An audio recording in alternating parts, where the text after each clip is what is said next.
taking on the Ravens. We got a video coming up tomorrow, right? Woo! This is war. This man's a warrior. Steel Studio, please.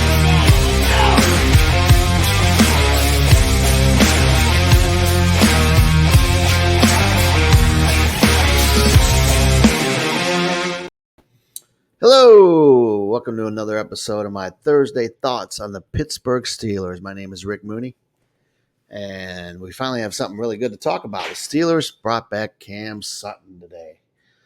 I know a lot of you are not happy about that after the charges where he was charged with beating up a woman, biting a woman, whatever happened there, but he turned himself in at the police were looking for him, and the charges were dropped pretty much.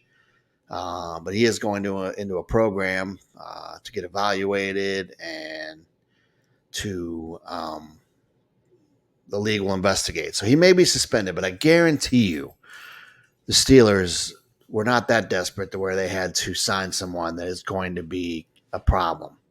They know Cam. Remember back last year when Cam was going to leave, Cam Sutton cried when he met with the Steelers because he really didn't want to leave. But he had a really good offer from Detroit. He had a really good offer from the Steelers as well. And he knew the Steelers were family, but his kids were up there in Detroit area. He wanted to see his kids. So that's why he moved up there with the same woman. And I guess they had some problems. We don't know what goes on behind closed doors. And until the man's charged with the crime, you really can't judge. But you can judge all you want. But the Steelers, I'm sure, did their due diligence, and Cam's not going to be a problem. He's going to be a solid teammate, and really it's a break for us in the secondary because we needed to add another guy. We have Joey Porter. We have he's going to be a number one guy. We have the guy we got, Jackson from Carolina. But this is and now we have Cam who can play all over, and this is such an upgrade over Levi Wallace last year, and even Peterson was a little washed. And I still wouldn't be upset if we brought Peterson back on a one-year deal and threw him in as well, let him play some too. We still have a lot of guys that can play all over. Kazee, we got the safety from Miami. Really excited about him. And the secondary is loaded, and we drafted the one kid from Texas. We have some other guys we brought in, some veterans, and I don't think we'll make the team, but they're good depth pieces. And, of course, we have Rush and Trice, who are unproven and young. But there's some pieces, and I'm very excited. And Cam can also teach those younger guys the defense. He knows the defense, and it's just a really good signing. Omar knows, and Tomlin knows what we need. They weren't going to settle for this secondary. We said they weren't going to settle for what we had, and they didn't. They went out and got a guy, and I still do not think they'll settle for this receiver room the way it is, although we do have a lot of good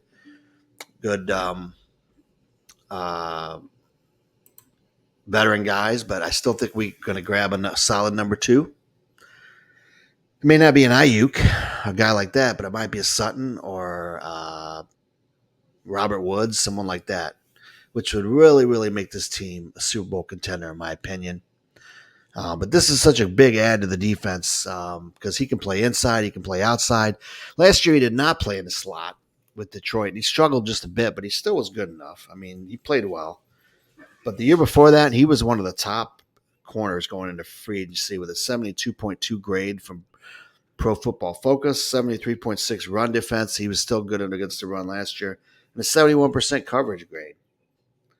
He had 3 interceptions and 15 passes defense 2 years ago for this team, allowing just 6.17 quarterback rating when targeted and just a 49% completion percentage. That's crazy. Put him now with a Joey Porter, which we didn't have 2 years ago, and it's going to be great to see. And now we have the middle of the defense solidified with Cam or Queen. This defense is going to be great. I can't wait to see it. Still wouldn't mind if they added one more guy.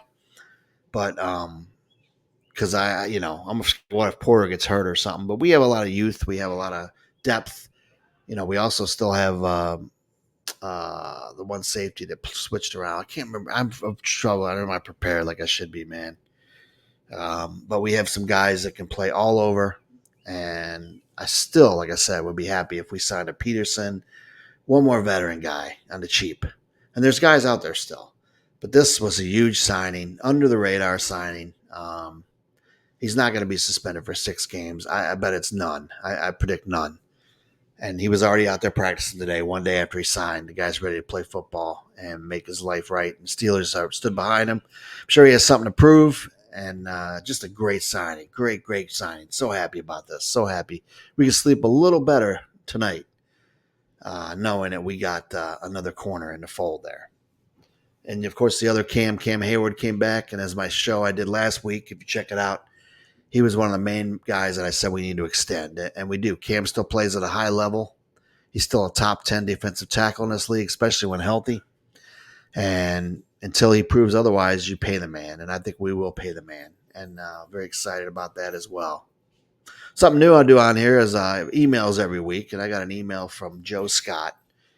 And Joe says to me, Rick, you predicted that the Steelers would sign or trade for a number 2 receiver. It doesn't look like that's going to happen. Who is going to be the number 2, and how are we going to win without that? Well, it's a good question, and I still think we're going to trade for one. There's still time, and it will be in the next couple weeks here. It could be this week even, and I just see it, man. We got cap room. I think it's going to happen, and hopefully it happens now, soon, before camp. Because after next week, there's 3 weeks till camp. And guys are sitting in, and there's still some guys out there I think would be perfect fits for us.